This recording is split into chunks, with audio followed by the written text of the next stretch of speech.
Parasite Street. Tell us about it. Yeah, that programme, of course, is Benefit Street, which has caused quite a stink in the British media over the past weeks. It's a programme which focuses on a deprived housing estate in Birmingham City in the Midlands. Parasite Street was a parody of sorts, set up to actually explain to people it's the richest, not the poorest people that are really cheating society to a much greater degree.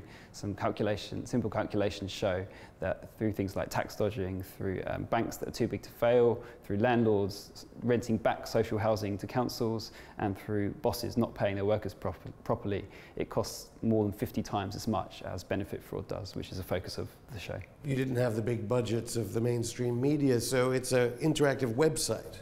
That's right, yeah. It has an aerial view of one of the richest streets in London, and people can click on the different houses in the street to bring up a profile of who we can imagine might live there. I don't know whether all the people featured actually live on that street, but they could certainly afford to. Do you think it'll change the minds of some 4 million people who watch that show, who some of them were tweeting death threats against, as you have it, the most vulnerable that are depicted in that show? Quite, yeah. The reaction to it has been horrific, but of course this is a deliberate attempt by the media and the government to talk up the poorest, to deflect attention away from the richest. I'm in no doubt about that.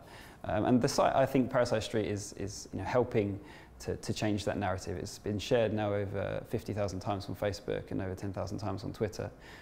So we can imagine that it's playing its part in turning the debate. Take us through some of the myths that you feel are propagated by shows like that, and indeed reporting more generally of how the taxpayer is being done by a certain proportion of society.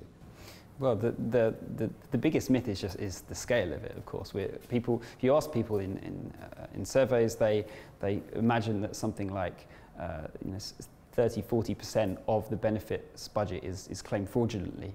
Actually, the figure is only 0.7%. It's been this hysteria by the media, by certain sections of the media, encouraged by the current government, that has led people to having this totally distorted view of the facts. And what the message that we really need to get across is that it's not, sure, benefit fraud is a problem. We should seek to eliminate it, but whilst also realising that these are often some of the most desperate people in our society. But the real problem is cheating by the rich, not the poor.